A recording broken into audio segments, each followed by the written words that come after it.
Hello guys, welcome and welcome back to my channel. If you're new here, my name is Fatou and today I'm coming with another tip for braiders out there. So I would say known for being a really fast braider. I don't know who knows me, but anyway, so today I'm going to share with you guys another tip to be fast as a braider and make sure you get as many clients in your chair as possible, but at the same time providing a really good quality work. So as a braider, your goal is to make money and satisfy your clients. So in order to make money, you have to be fast. You have to be able to get more than one client in a day to maximize your revenue. So the tip that I'm going to share today is about your choice of hair. So the hair you use will make or break the style that you're braiding on your client. But not only the quality matters, the type of hair you use also matters when it comes to timing. So in this day and age, everybody wants to be doing knotless braids, right? That's the most popular hairstyle out there. With the knotless braid, it's like a feeding braid. So you have to keep adding the hair until you get the thickness and the length that you're looking for. So the thickness, there's no way around it. You have to add the hair. But in order to get the length, you don't necessarily have to be adding hair every time.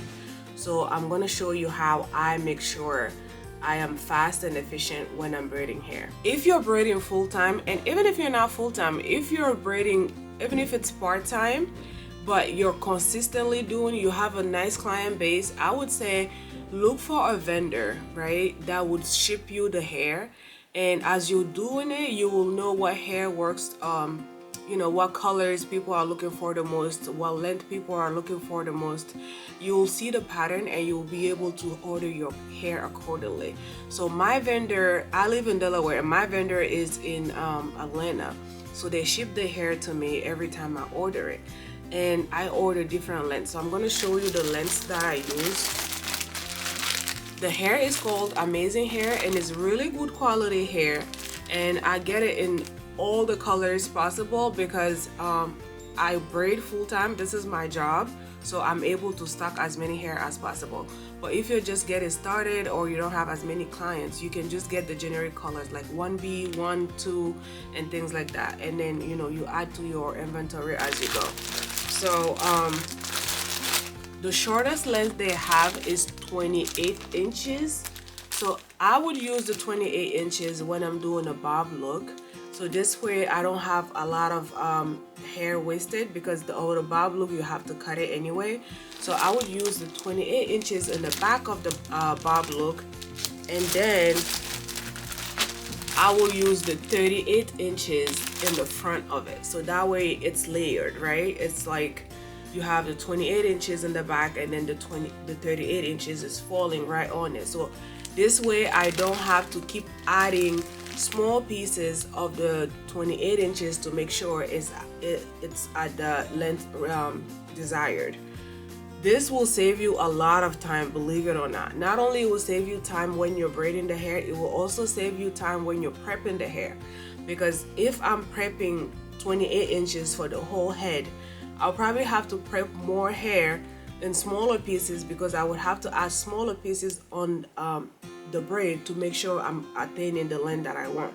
But if I have 28 inches for the back rows and I have 38 inches for the front rows, this way I'm prepping less hair, because I don't have, instead of adding 4 pieces or 5 pieces in the front, I'm only adding 2 or 3 pieces in the front.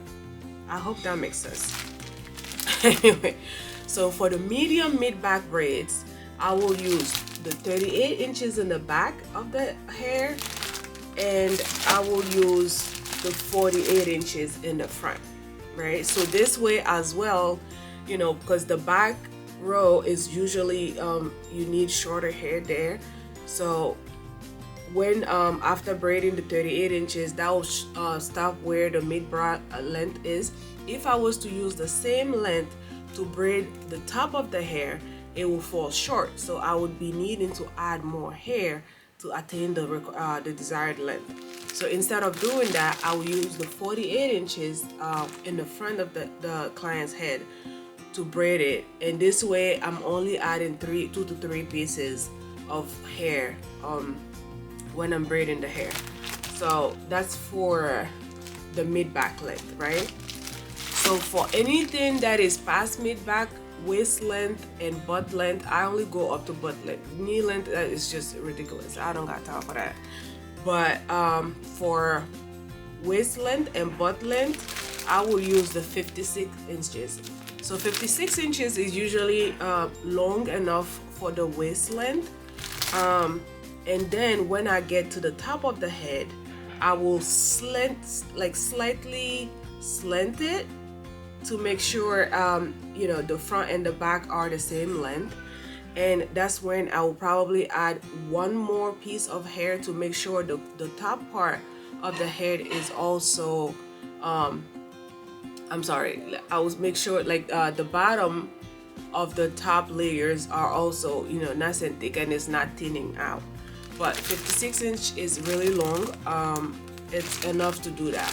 And when I'm doing the butt length, it's the same thing. When I'm doing the butt length, I still use the 56 inches, but when I'm braiding the back layer, I will slant it, and then when I get to the top area, that's when I'll add more hair. It's still better than if you had to use the 48 inches for the waist length and the butt length. In this case, you have to add it, and it will take you a little bit longer, but it will take you less time than if you had to use shorter hair. So that's another tip that you can definitely use to make sure you're maximizing your time and you're getting your clients in and out of your chair. Also, it really keeps you accountable when it comes to your length, because the last thing you want to do is start braiding, let's say a mid-back length, for example, and the back of the hair is at mid-back but the front is not adding up, and you got too tired or too lazy to add more hair to your client's hair, and now they have different length of hair. You don't want that, right? That's another benefit of using the different length of hair. The other part of it is when you're using the different length, when you're using let's say 38 inches in the back and 48 inches in the front, you don't have a choice but to braid the 48 inches all the way down to the length of the 38 inches anyway, right? So this way you're making sure all your braids are the same length and your client is getting a, you know, exceptional service by having all their braids very nice and uniform. Another thing that I am a big fan of when it comes to my job, I literally run my braiding business as a corporate job, right? Because I like to be consistent and I like to have like standardized things, right, in a certain way. Because sometimes, let's say you're braiding Alexis hair and Sandra wants their hair done the same way, right? And they come to you and you don't have a standardized length, and you know, you're just adding hair until you feel like it's at the length that you're looking for. So say Alexis comes, she gets you know, that day you're all excited about adding hair, you keep adding the hair, and then it passes the mid-back length a little bit, and then Sandra sees that hair and says, "Oh, your hair is nice, Alexis. Who did your hair?" And you tell her, and they're like, "Oh, Alexis said she had medium mid-back. I want medium mid-back," right? And you braid Sandra's hair, and that day you're busy, right? And you're not as excited. You're not adding as many hair as you did for Alexis, and the hair falls exactly where your normal mid-back is supposed to fall. And now Sandra is upset because she's telling herself, why is Alex's hair longer than mine? Do you see where I'm going? So if you know for sure, like when you're doing medium mid-back, your 38 inches is for the back and your 48 inches is for the front. It doesn't matter if Alexis is coming or if Sandra is coming, it's going to be the same length for everybody. So my mid-back is supposed to fall at bra length, right? So bra stripe length. So for a taller person, it would fall exactly at bra strap length when I'm doing a 38 inches, when I'm doing 38 inches in the back and 48 inches in the front. But for a shorter person, it will be a little bit longer.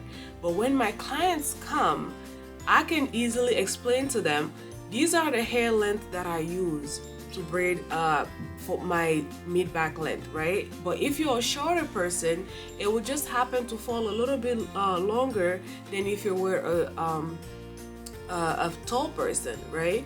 But you are getting, no matter what, you will be getting your mid-back at least at your your bra strap length, right? So it's easier to explain it that way than it would be to tell your client, oh, but this day I added a little bit more hair and this and the third happened, and you know, you don't sound very professional that way.